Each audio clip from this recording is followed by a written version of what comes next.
Thank you so much for subscribing to my studies and your studies that you're interested enough to share with me. I like to put in my information and kind of at first glance see what we can see. I hope it's as exciting for you as it is for me to see the signs or see any if reactions, any kind of all reactions, and if that makes sense. And um, not knowing you from Adam, from Adam, right? What we can see. And so I'll send you a screenshot of my aspects, the equal house system, why I use the 15-degree orb. In Rudolf Steiner, I've learned that anything within 15 degrees is having a conversation. So I like to use 15 degrees, and parallel declination, maybe 2 degrees, is what it lets you use on this system. This is astroseek.com, astro-seek.com. And it's a free software, but I've continuously watched it grow, and it's so amazing when you put your information in here.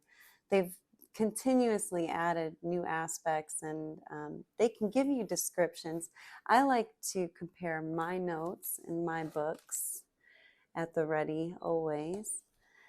And so far, it says that with this equal house system, just at first glance, that we're a rising Virgo at 6 degrees. And I wonder if your Virgo is working out better than mine. Mine's in my second house. I should be, which I'm quite good. Mercurial, Jupiter, Sun in my second house. I hope will pay off soon. But you have a strong Virgo as well in the first house. And we have a Pisces Sun in opposition of that ascending. But and the wounded warrior Chiron there in the first house, or at least on the cusp there, he's hanging out. I'll send you a screenshot of this.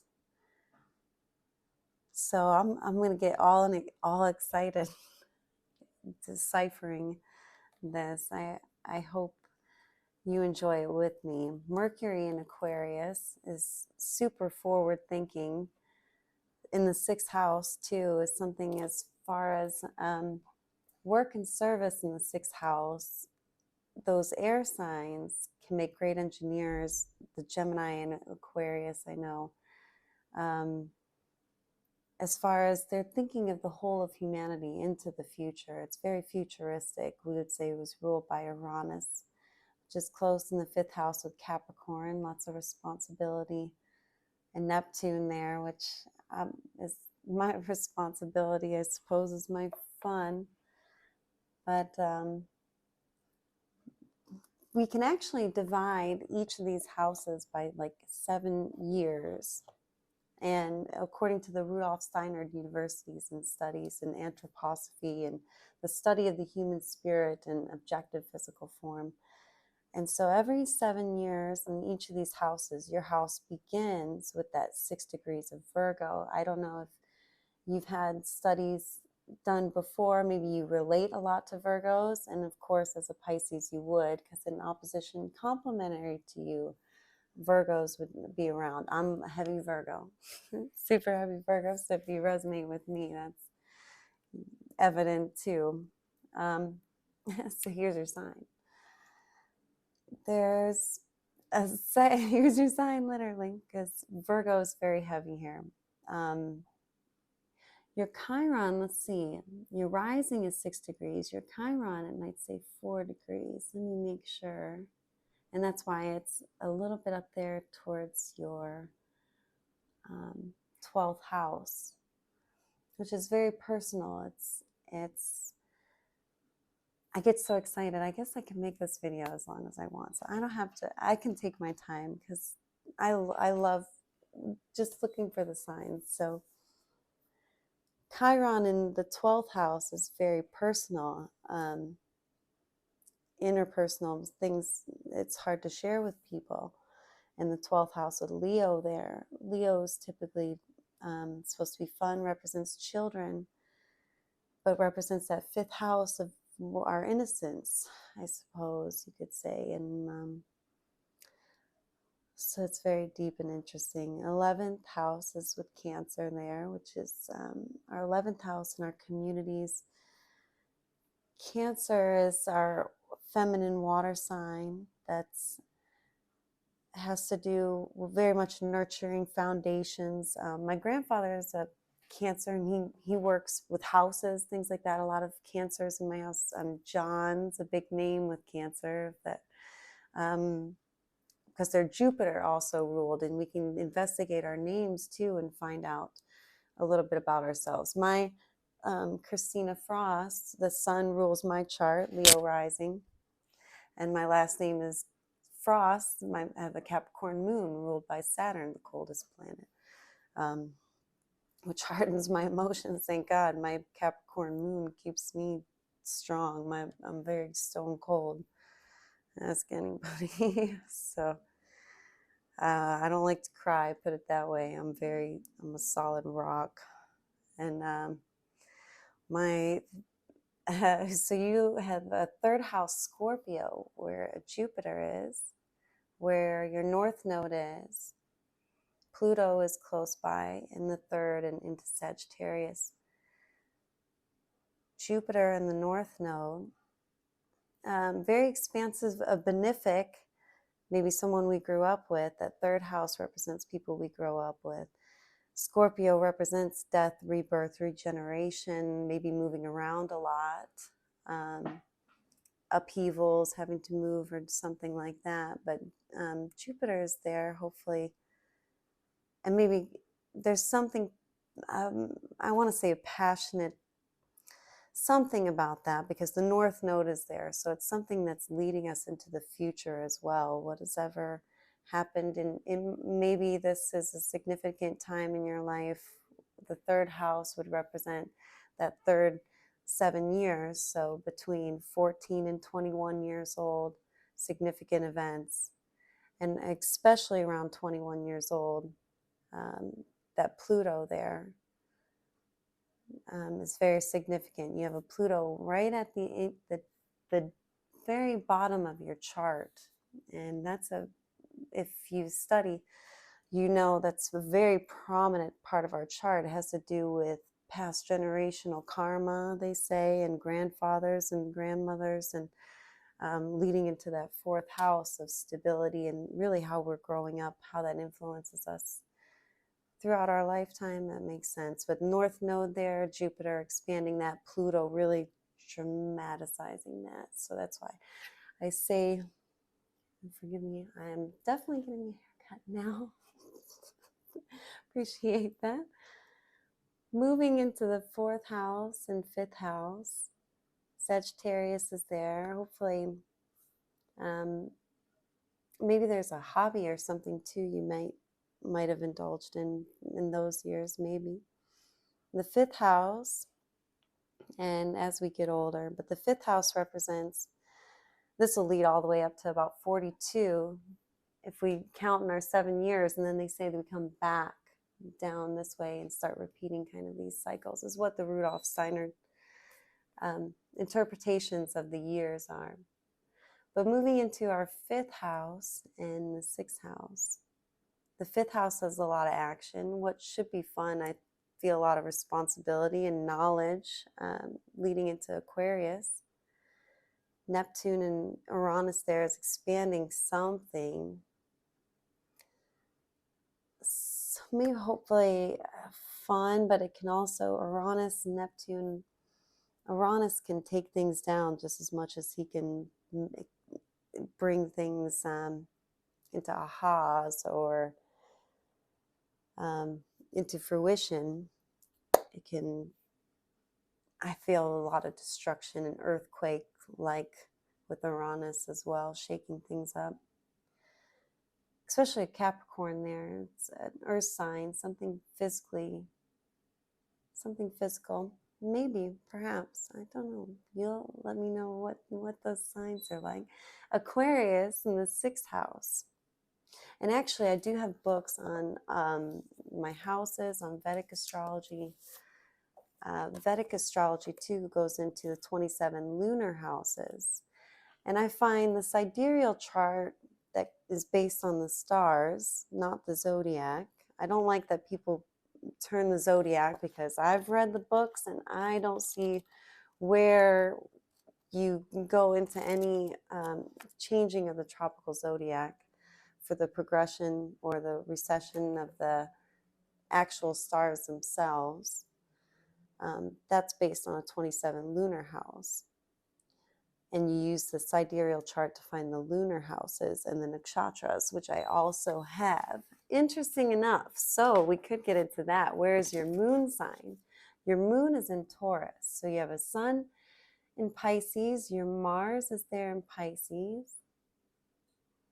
Saturn, I get excited, is at 5 degrees of Pisces. So we're having that Saturn return too.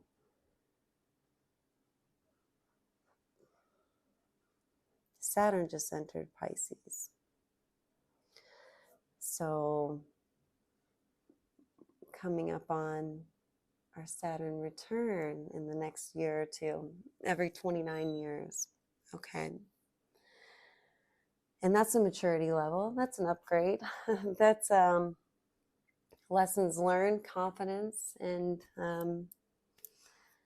new beginnings as well. Taking responsibility. Major responsibility when that comes along. Maybe putting our finances and stuff into this first house in Virgo. We say we ascend to. So I know I'm a budget person. If I spend money on you, it's because I really like.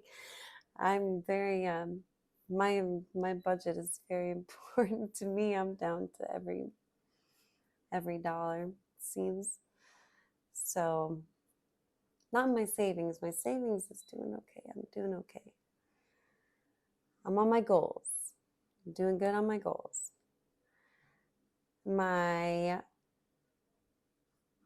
You have a Mercury in Aquarius, Moon is in Taurus, so that's absolutely hardworking. In the 9th house is somewhat spiritual. There was kind of spiritual work, cultural, higher learning. I think spiritual, because my high learning was always attached to philosophy, a big dedication to my Sagittarius and philosophy houses, like the 9th house that rules Sagittarius. Why I say that. So your south node is there with the moon too as well in that 9th house. Ooh.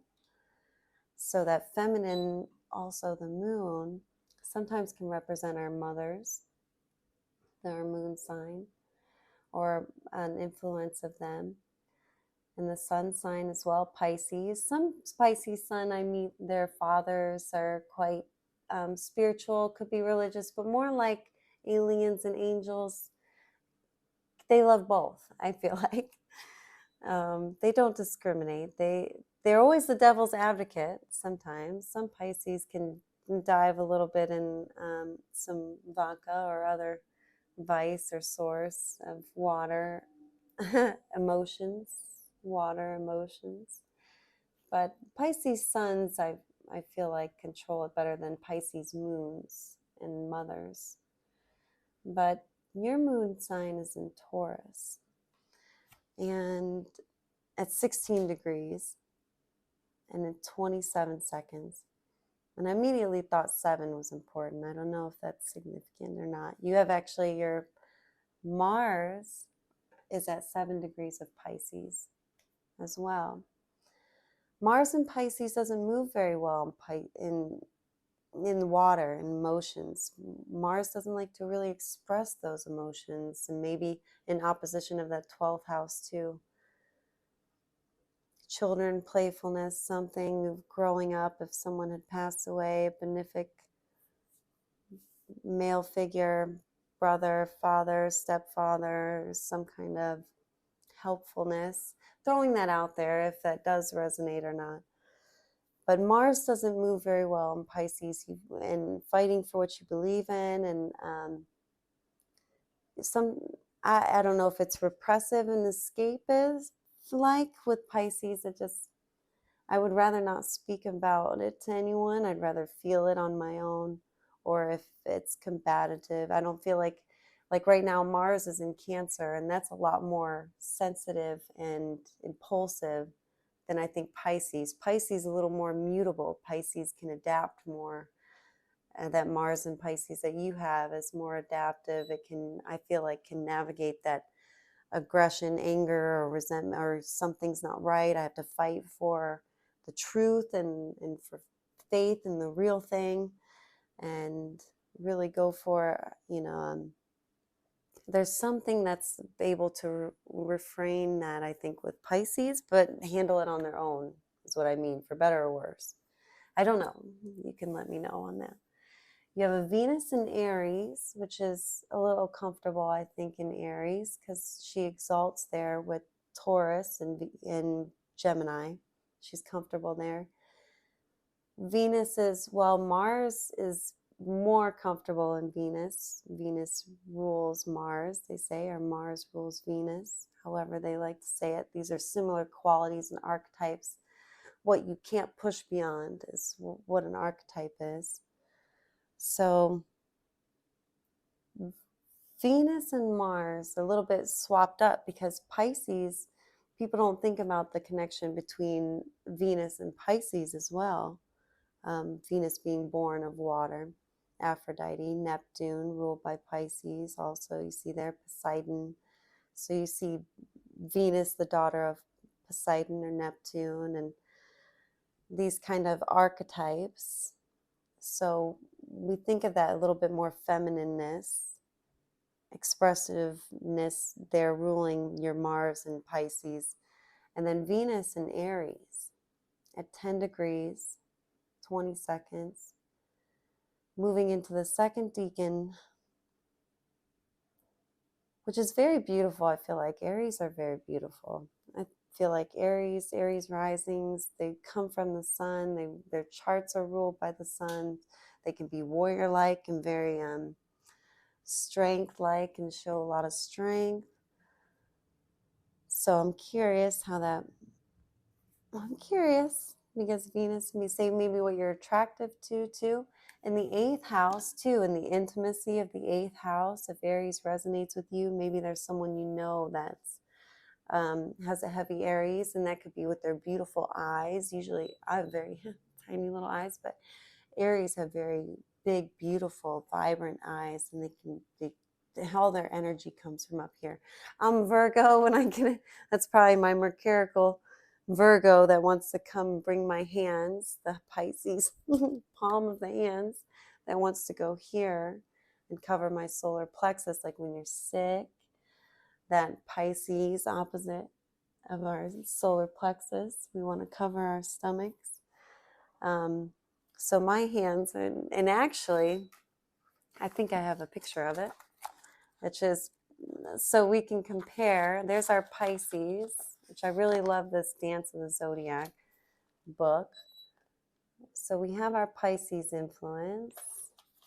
Close by Pisces, you can see beautiful big eyes, beautiful eyes of Pisces too, and Aries. But Aries, the energy comes from the forehead. They're cardinal and directional. I'm learning as a Leo to lead with my heart, my Leo rising, but you're Virgo rising. So like the picture shows, she wants to, whoever this is, wants to put their hands near their stomach, you see? And we can use our, kind of interesting, especially with our hands and Mercury. Your Mercury is in Aquarius in your 6th house. Your day-to-day might be really busy. Maybe, I would say that, especially in the 6th house. And actually, we can look up, I have more books and more books and more books. There's never enough books. Never enough books. I really like my comparisons. That's where I find my signs, is through the books, So I wanted to see, what was I looking at? Mercury in the 6th house is what I was curious about. Mercury in the 6th house. This is a really cool book, and you definitely deserve to know what this book is. This book is The Secret Language of Astrology. You can get it on Amazon. It has the coolest pictures. It separates houses and planets, separates different zodiac, the planets in the zodiac, and it gives you the Hercules stories. It gives you case studies. So it's really neat. Mercury in the 6th house, best working in communications or cataloging, avoid mental stress. Yeah, I can see it would be very busy. Something's very busy. And definitely something in writing, or if it's conversing, some kind of writing or media. Aquarius, we can even look up. I'm super curious because I just get excited. Mercury and Aquarius, especially at 28 degrees. Mercury in Aquarius communicates knowledgeably and domineeringly. Intelligent insights come quickly to those born with Mercury in Aquarius. They are fascinated by the structures of things and organizations and keen to find innovative ways to improve them. Anyone not sharing their enthusiasms may resent how they seem to take over. Committed to knowledge for its own sake, they share all they know, hoping others will use it for the common good. I get it. I totally get it. I totally get it. Oh, that's so cool. Pluto in the 3rd house, I wonder. I'd have questions about. That's why I love to refer to my books. And Jupiter in the 3rd house. We can look at that as well. Let's see. I just enjoy looking at extra signs. Like I said, I don't just go off intuition alone and just my studies alone. I really like to deep dive. I don't like deep diving. I like digging deep because I'm on dry land. I'm not lost at sea. I'm not lost in emotions. I dig deep. Everyone on YouTube just keeps repeating each other, and they're like, they just love to say, we're diving deep, deep divers. I know we are. Everyone's diving deep. But I'm digging in, especially with Scorpio and Pluto. I have Pluto and Scorpio. That's not an easy aspect. So in the 3rd house, Pluto in Scorpio poses deep questions that may upset convention. The 3rd house is how we kind of raise, how we grow up, and what we observe around us. Scorpio, especially Jupiter there too. Let's look at Jupiter. And we can look at Jupiter and Scorpio and Pluto and Scorpio. Jupiter in the 3rd house.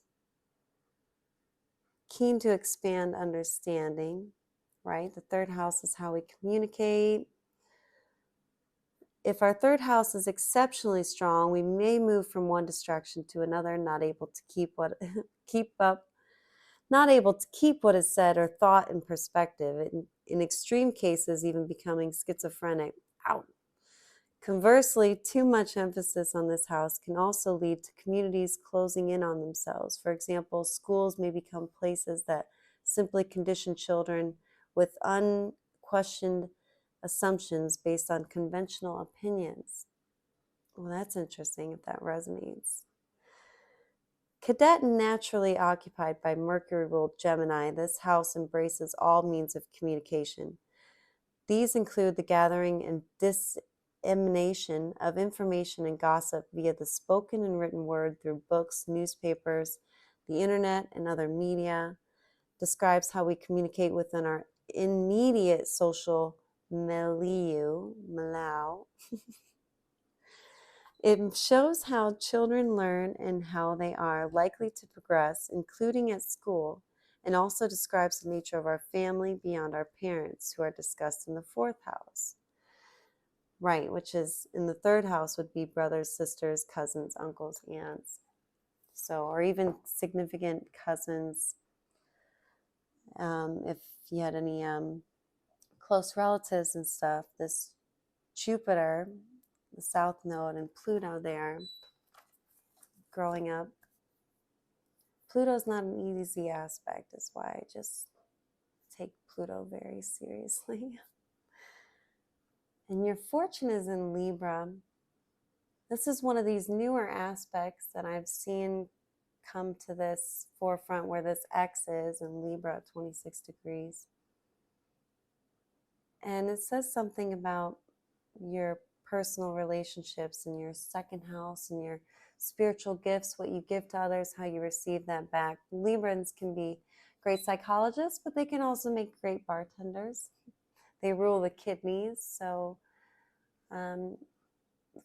fairness, balance, even maybe social work or something like that. Maybe Librans could handle or could be a part of, an archetype of. You could go that far. Could be a symbol of, but it's all about our fellow man. People don't think about Uranus as the higher mind of Libra, but as well with the second and sixth house that have this Libran and Aquarian qualities. Maybe something you do for a living has to do with other people, and there's some kind of interpersonal relatedness, and maybe a very busy day to day, but you see a lot of people maybe, and having to work with those interpersonal, very personal relationships. If you work with a lot of people, I typically don't work. I work kind of alone anymore these days.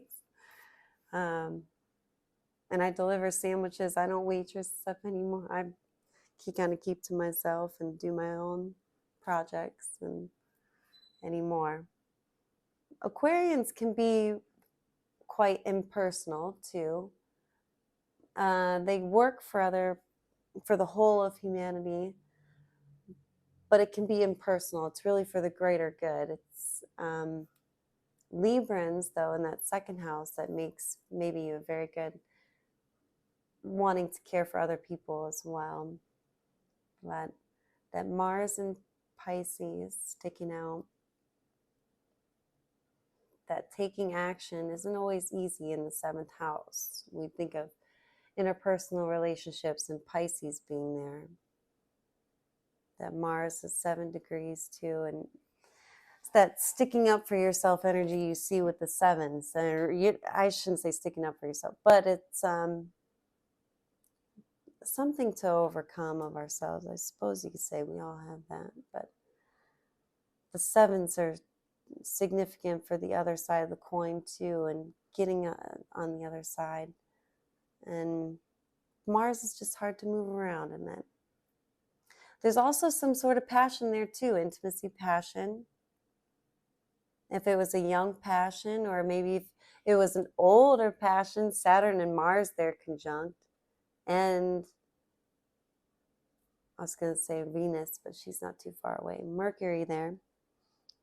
But Saturn represents an older crowd, or maybe you're attracted to older women, or older men, either way, either thing. But Mars and Saturn there. Mars can represent passion in children as well. That's why I say that. So I'm just picking. Don't take me too serious when I joke. But Mars and Saturn there.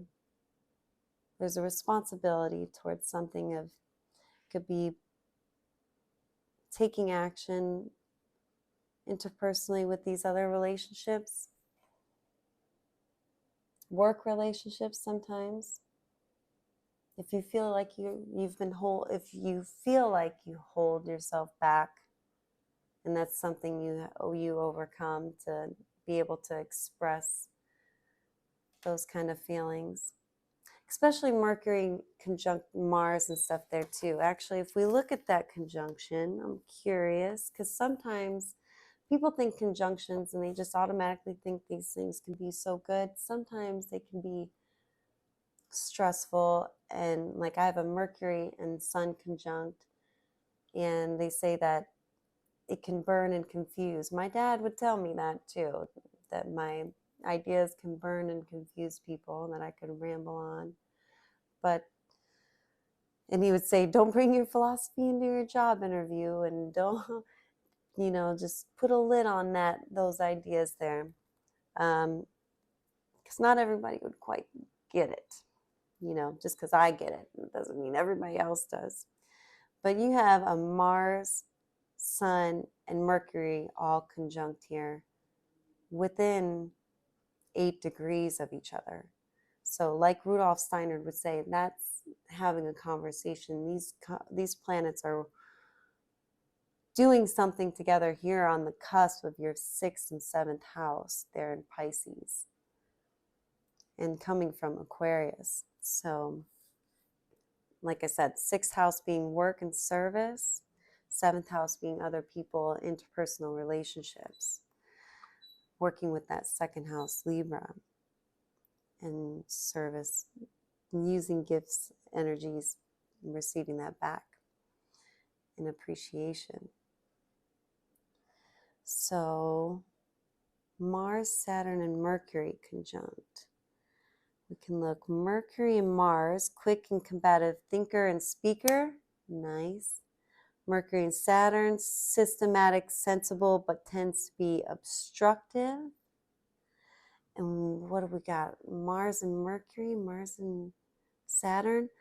Mars and Saturn, battles to break down obstacles or create barriers. Let's see. Is that all of them together? It does 2 at a time in this book. So we have Mercury, Mars, quick and competitive thinker and speaker.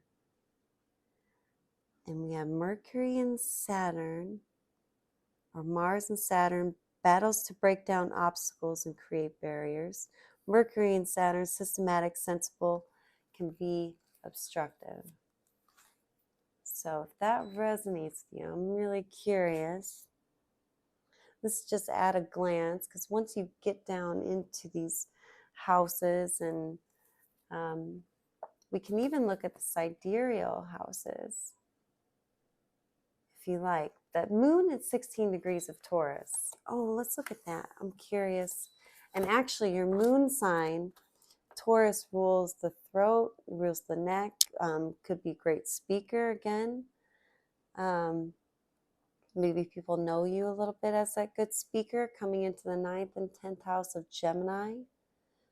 Gemini is a great writer and speaker as well. But the moon, this Taurian, and I would say it's easier to spot people by their moon signs anymore. I'm a Capricorn moon. You can look up that if you like. But Taurus is very strong.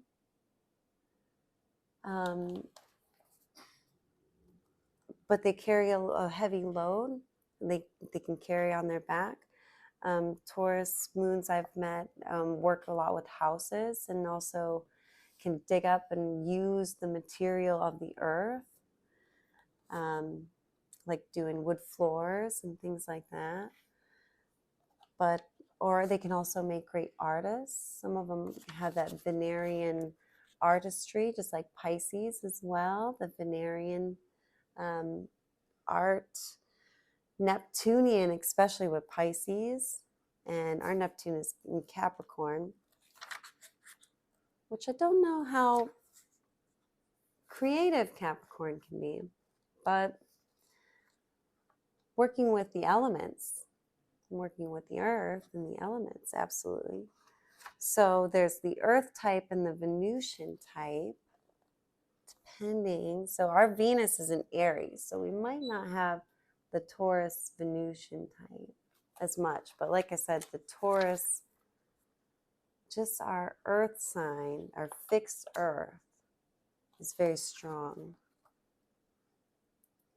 That's interesting. And in the 9th house, you'll have to let me know how that resonates. In the 3rd, you have a 3-degree Lilith in Taurus at 3 degrees. This Lilith archetype, that is, she doesn't comply all the time. She's never really. She's the part of us that wants to rebel and do things our own way.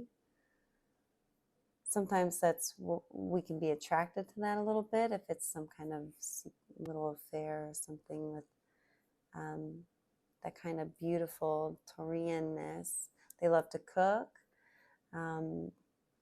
So they love to have nice things. They like to dress nice, maybe nice watches, nice shoes, and that appreciation to give back to themselves, that second house, like what we do for our paychecks and stuff, to give our spiritual energy away and to receive that back. So there may be some, in that Taurus, the speaking, that's cool. The speaking and teaching that's ruled by Taurus, the speaker. They make great teachers. Taurus, that rules the throat. So in that ninth house into your midheaven, speaking might be important to you, or teaching maybe, if there's something that you teach. Especially that ninth house is very spiritual, higher learning in that ninth house. So we can associate the ninth house that's ruled by Jupiter, if you know that's that higher learning, going off to school or even going to school online and learning about different cultures or different even esoteric or spiritual knowledge. And I was just looking again at this Venus in the 8th house at 10 degrees. Caught my eye for a second because the 8th house is about intimacy, but it's about death and rebirth and generation too. So I'm curious. Venus can be treasure as well, or possessions and things, inheritances or something like that. Maybe that's in the future, we'll see.